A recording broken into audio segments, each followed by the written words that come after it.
October 26th, 9:45 a.m. District Court, Defendant Lobby number 3. Hey there folks, Radiant here, and welcome back to Phoenix Wright Dual Destinies, part of the Apollo Justice Trilogy. Thank you Capcom Creators for the code. We are on to day 2 of the trial for the Turnabout Academy, and we still have so many questions. But were you able to sleep last night? No. Sleep. Sure, I slept for a grand total of 0 hours. Okay, I got more sleep than that. Guten Morgen, you two. You're looking like you're ready to put on a real show. But before you do, I have a good luck gift for you.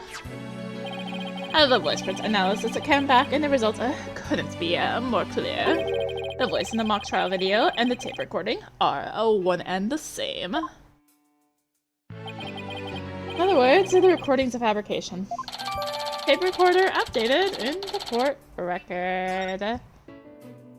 The lab is continuing their study of the tape. So far, they found signs of overdubbing. It's going to take a bit longer to recover the audio that was erased. Who's there? Wait! Did you see who it was? No, I got a quick look, but they got away. I think it might have been Hugh. I bet he was eavesdropping. I wonder if he saw our hand. Oh, I'm sure he wasn't the only one just now. I bet Robin and the Box Girl were listening in too. I'll make sure they don't make a run for it. That is my final gift to you. Okay, all that's left now is to reach out to the truth. Oh, wrong game. Time for a mini cord steel workout. I'm Apologist, it's on fine. Your turn. I'm Athena Sykes, I'm fine.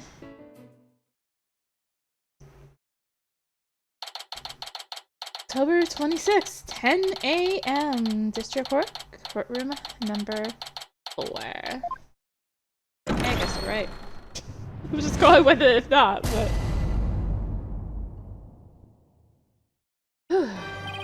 Court will now reconvene for the trial of Juniper Woods.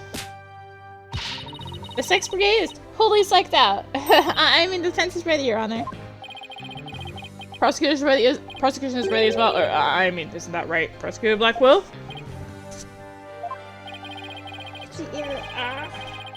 What is the worst when you're wearing headphones and you have ears itching? Ah! Yes, well, moving right along. Yesterday's adjournment was unexpected, yet necessary. I'll be running a tight ship here today, so no funny business from anybody. Understood? And your boldness. Robin Newman and Hugh O'Connor have recanted their confessions. Later, I shall grill them at leisure to find whether I can charge them with perjury. Well, this sure complicates matters. Still, one must not overlook the facts. Now, about the school camera photo that was submitted yesterday. A pity, but that evidence is no longer relevant to this case. Our room clock runs fast. It cannot function as an accurate measurement of time. As for the bungling detective who overlooked that, he is paying for his failure as we speak. Poor Detective Fulbright. I hope he returns to work with all his body parts intact.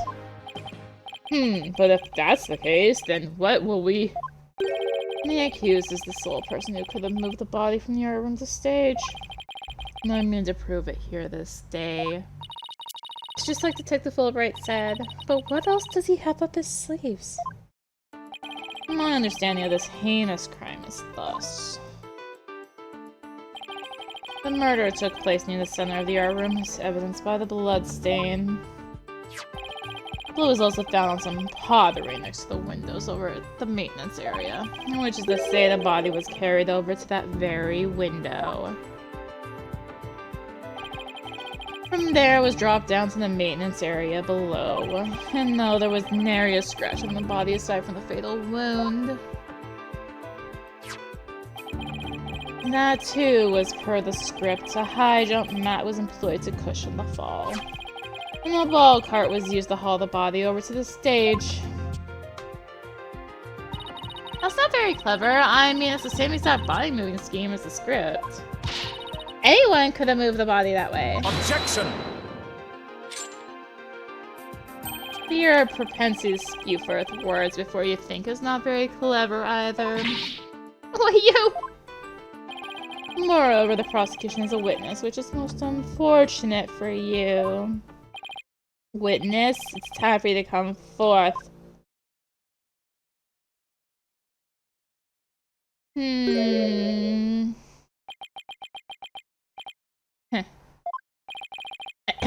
Well then, will the witness please say his name and occupation? Hugh O'Connor. I'm a senior at Themis Legal Academy, and I'm studying to be a lawyer. Yesterday I told that lawyer there that I would testify to the truth. So I intend to cooperate fully in today's trial. Happy now, Ms. Sykes. What's he up to now? Court appreciates your cooperation, Mr. O'Connor. Now your testimony, please.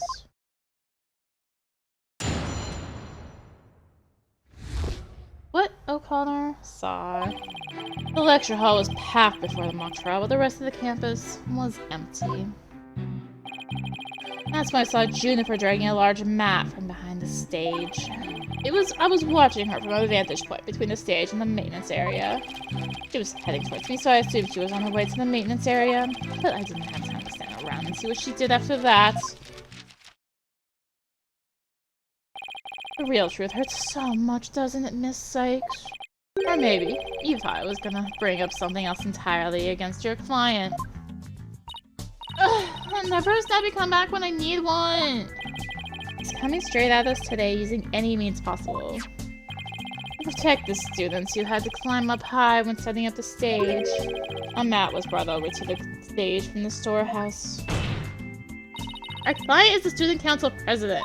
What's wrong with her taking it upon herself to put the mat away after they'd used it? Objection! Oh, there is plenty wrong. There is but one mat in the entire school that should not fall from such a lofty height. Ergo, the mat in question was indispensable to moving the body. Sucks being the last to know everything! I think I get it now. The drag marks we saw behind the stage were made by the mat.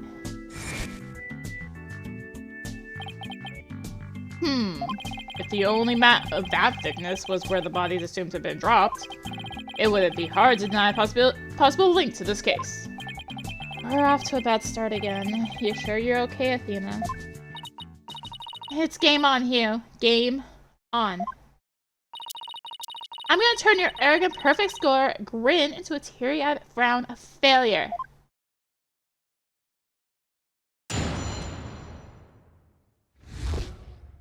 What O'Connor saw, and we're gonna go. Hold it! Hold it! Hold it! Hold it right there! What? I was just getting to the important part. Eager to unsheath your blades, like Stono, your heavy breath heaves to where I stand. Objection! How rude! A human's breath doesn't travel anywhere near that far. Well, the only issue is distance. You're not denying that you're a heavy breather. I'm just saying that scientific studies have proven it's not. Hang in there, Athena. No matter how many insults they hurl, it won't affect the judge's opinion of you. What about my own self-esteem? Let's get back to what happened before the mock trial. When I saw Jennifer like that. Our client was simply putting the mat away. It had nothing to do with this case. Objection! That is where you are wrong. There is but one mat in the entire school that could cushion a 3-story fall.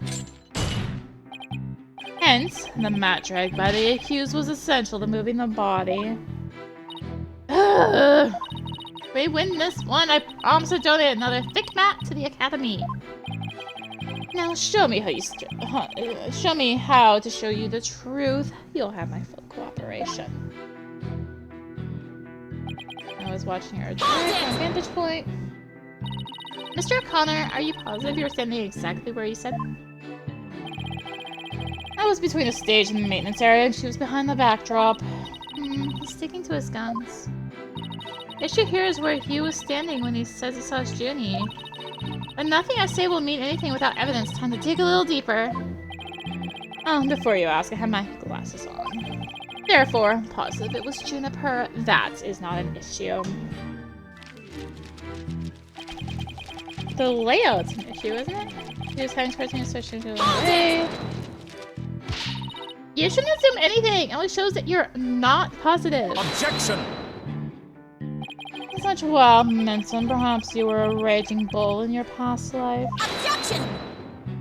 Don't compare me to some stupid farm animal. Boy, Justice Dono.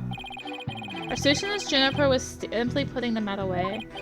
In that case, where would she be taking it? Oh, the storehouse over in the maintenance area. Precisely, therefore, there is not wrong with the witness's judgment in this matter. As your wild charges are the issue here, but I cannot help it if you keep seeing red. He's going to get a face full of justice Apollo style if he keeps that up. Anyway, I saw her heading towards me. I didn't have time to stand around to see what she did. It's entirely possible that someone else moved the body, correct? Objection! Are you mad or merely delusional? Everyone was in the lecture hall before the mock trial. The rest of the campus was empty. Ergo, the only probable suspects were the 3 trial participants. I know! Thank you for stating the obvious. I also know that you O'Connor, were one of the participants.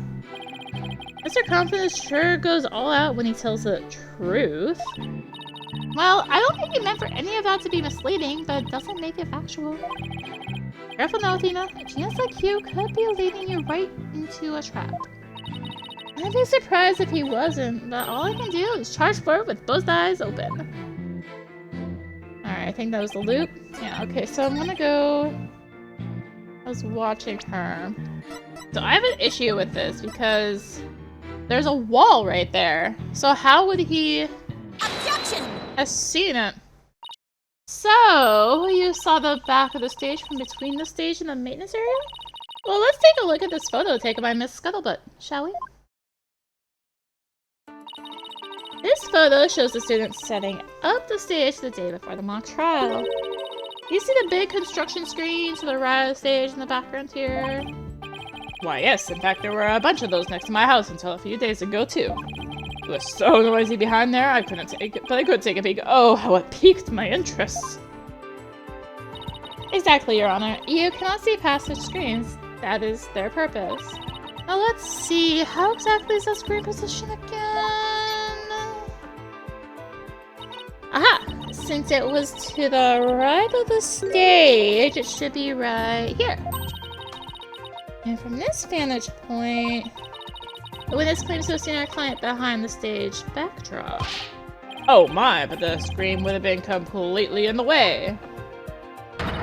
That's right. Therefore, the witness cannot have possibly seen our client from this point. Yo!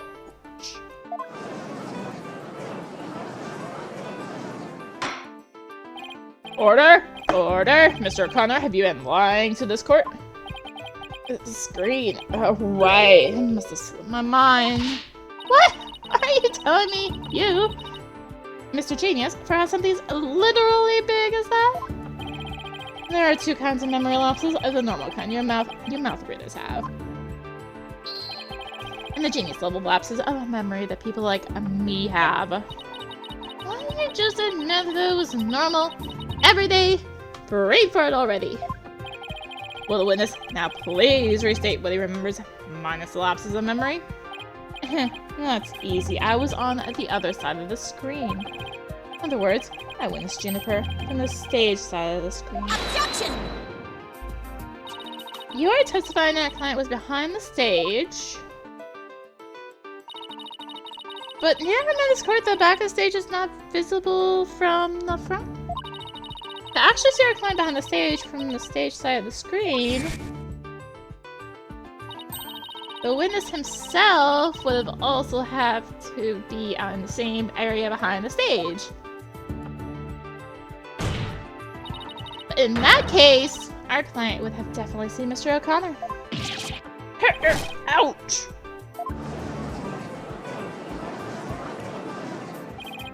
Nice one, Athena. Keep it up. Objection! Alright, golden boy. Is this not your chance? Telling the truth will be like a weight lifted from your chest. The truth? What truth? The fact that golden boy here was where he initially stated. That is to say, he was between the maintenance area and the stage. Objection! But then the screen would have blocked his view of... Objection! On the ground, yes, his high view would have been blocked indeed. But consider how smoke always wants to rise up high. Athena, look at the photo again. Do you think something on the other side of the screen? Something high enough to see the stage? No way! This crane right here? I don't remember seeing a crane there on the day of the mock trial. Me neither, but it's probably safe to assume it was moved before you found the body. That's far enough, Prosecutor Blackwell. Remember, you promised. I recall making no such promise. It was you who came blubbering to me about keeping quiet in exchange for information. What's all this about a promise? Is this about whatever Blackwell is using against him? And what's it got to do with going into the crane? Golden boy did not go up in the crane in that crane for fun. He was working part-time as a crane operator within school grounds. What? Do you mean to tell me a high school student was operating a crane? What? That's a little ridiculous. By a little, I mean a lot. It is up to witness. I mean, I object to the prosecutor's last statement. There's no proof I ever operated that crane. Hold it! Actually, there just might be something that proves he did. What? If this whole part-time job thing is true, I doubt it would be limited to a single day. You were probably working at the same site the previous day, too. Is this what you're thinking of, Athena?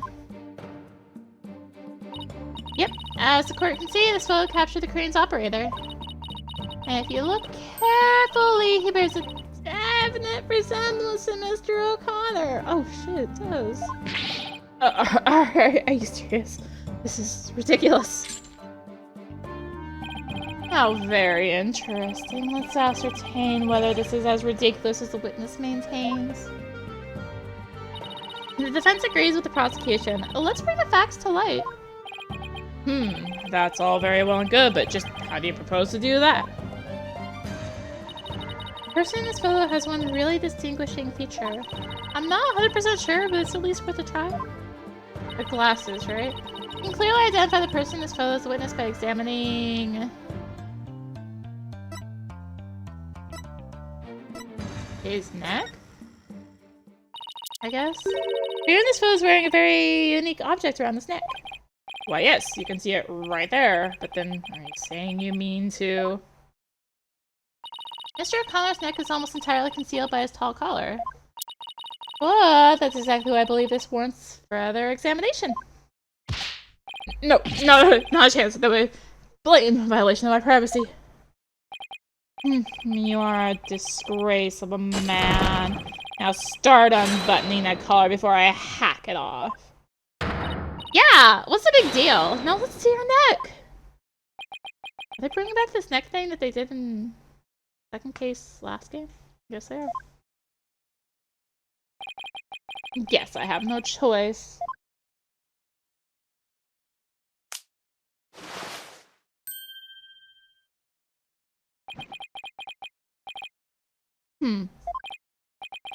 Oh my. So, where did you buy that neckband, if I might ask? I didn't buy it. It's handmade and there's only one like it in the world. Well, it sure looks like the neckband in the photo. Should we have the photo analyzed? You are one irritating lady. Fine. I admit it. I work a part-time construction job. It has nothing to do with our school. Operating heavy equipment's no big deal for a guy who can parallel park one-handed. But I never expected one of my jobs would take me to my own school. But when you factor in all of the required to pass an apprenticeship period, wouldn't you have to be at least 20 to have a license for operating a crane? Oh, about that, you see, I'm a genius, so, you know. Objection! Let's dispense with this inane charade, golden boy. No, Prosecutor Blackwell, please no! High school seniors are 19 at most, thus they fail to complete the requirements. That does not apply to you, does it, Mr. O'Connor? Why doesn't it apply? He's a senior, so he's around that age, right? No, please! Actually, golden boy here is 25. Took a 7-year break from school. Wait. Come again? Take a gander at the official school enrollment documentation. It is all right there. Yo. It's 25? He's older than me? A 25-year-old high school student?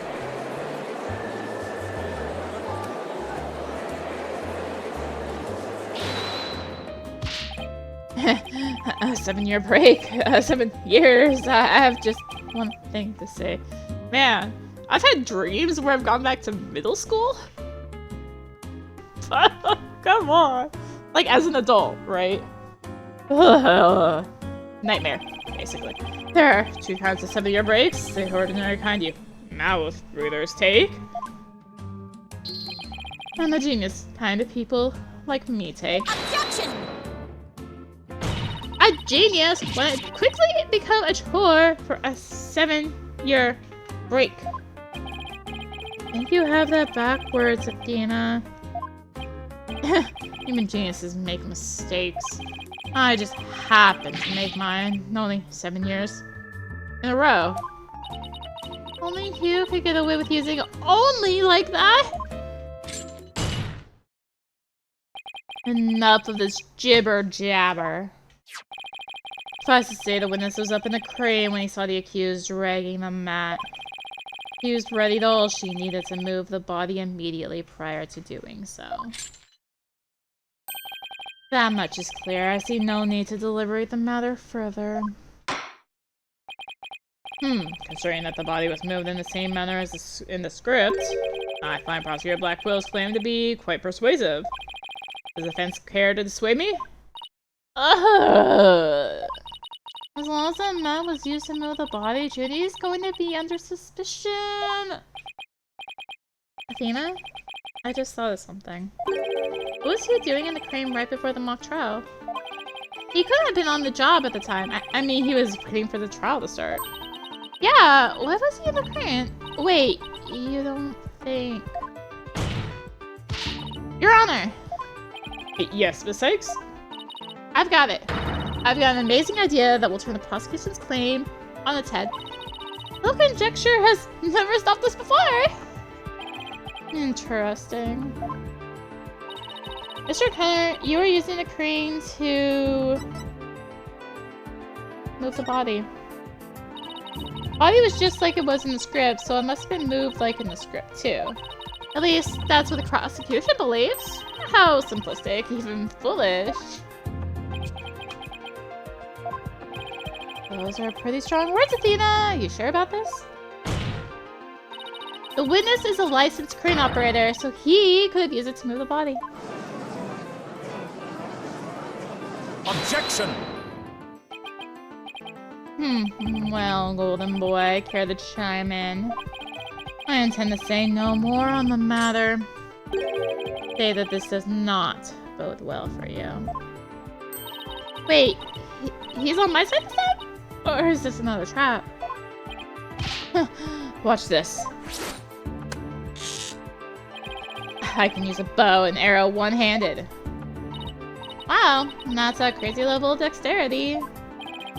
I could even drive a crane with one hand. That's easy. But operating the crane itself is so complex, it requires on both hands. Now, I would have the court look at this.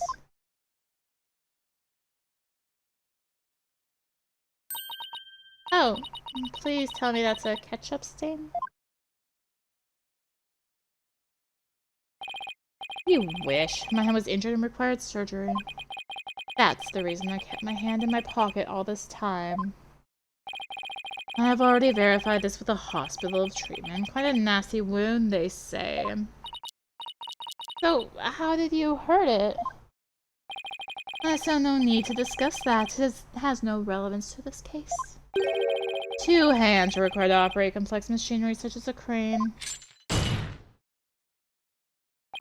Ergo, on the day of the mock trial, the witness was incapable of moving the body by crane. Now, I'm the fool! I had planned on moving the crane the night before the mock trial, but then I got injured. I wanted to keep my part-time job a secret. I had to do it just before the mock trial instead. Here I thought this was the big break we've been waiting for! Now the defense's sophistry is laid bare, I would have the court recall my claim. The body was dropped out of the 3rd floor window to a mat near the maintenance area. A ball cart was used to move it to the stage. See? I've been paying attention. Well done, your boldness. Now consider this. The accused was side dragging that mat, ergo, it was she who moved the body.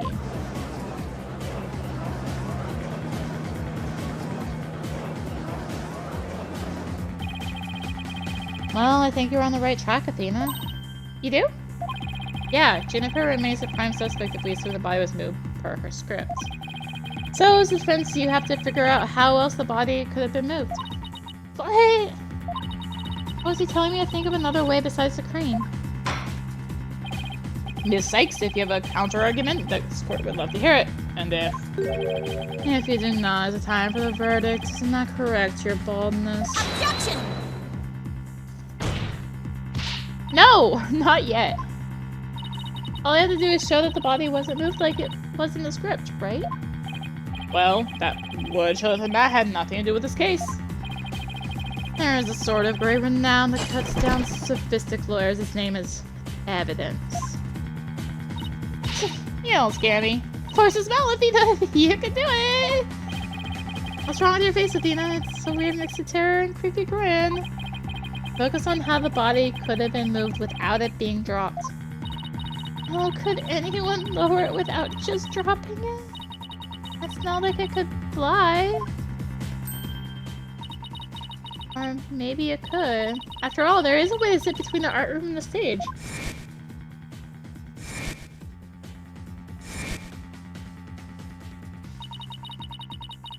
Someone could have easily used that thing. Oh, yes, of course. Miss Sykes, the court would like to see what you have for us. All I have to do is show the tiniest shred of the possibility. The man ball cart weren't used with the body. This is what was used. Wait, what? Are we finally going to my thought? It was hung by a wire from the stage to the art room. That's my thought. Because there's nothing else I could do, right?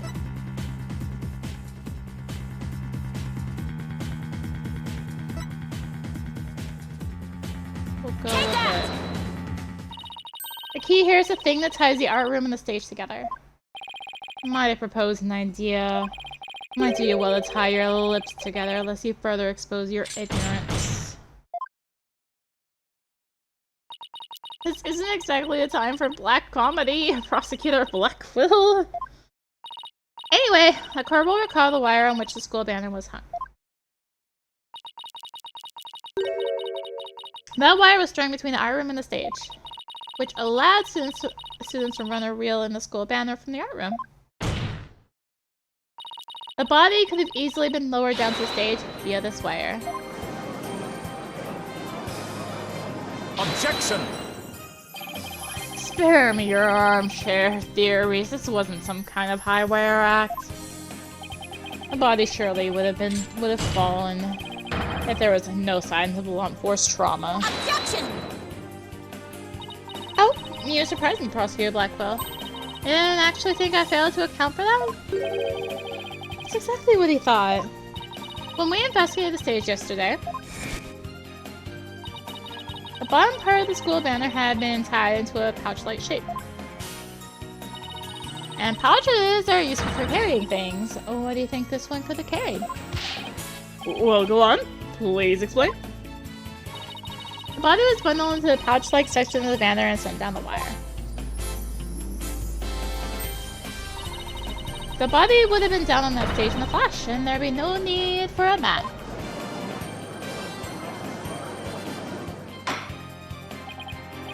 I've heard the phrase carrying the banner, but the banner doing the carrying? Objection!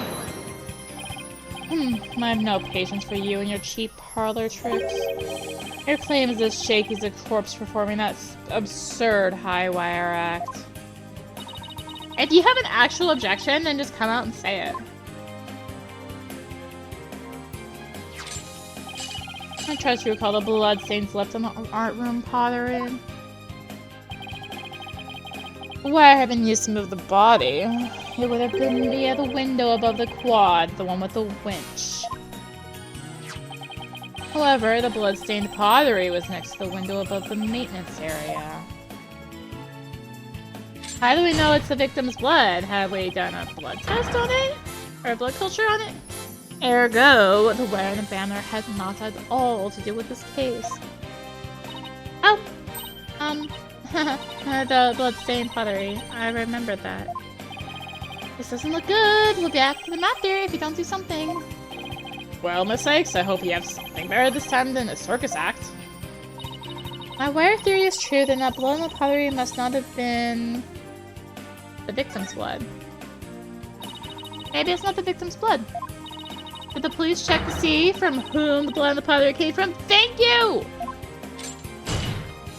Shame on you, Sykes. Don't have a little more respect for the constabulary.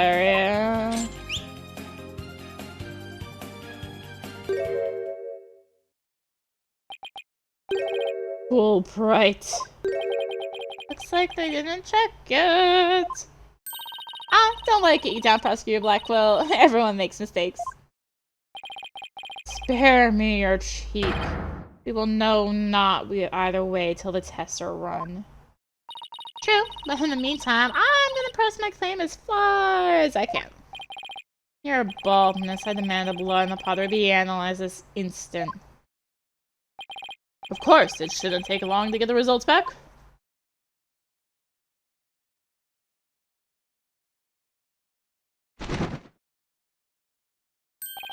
Oh my, that was quick.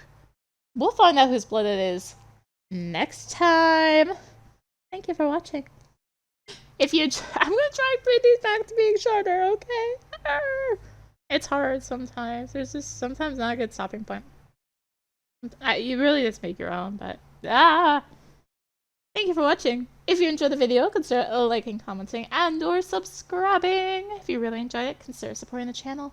All support greatly helps her keep being content like this and more. Links for that in the description below, along with the links to me on social media. So thank you again for watching, and until next time, this is RadiantMT signing out. Bye!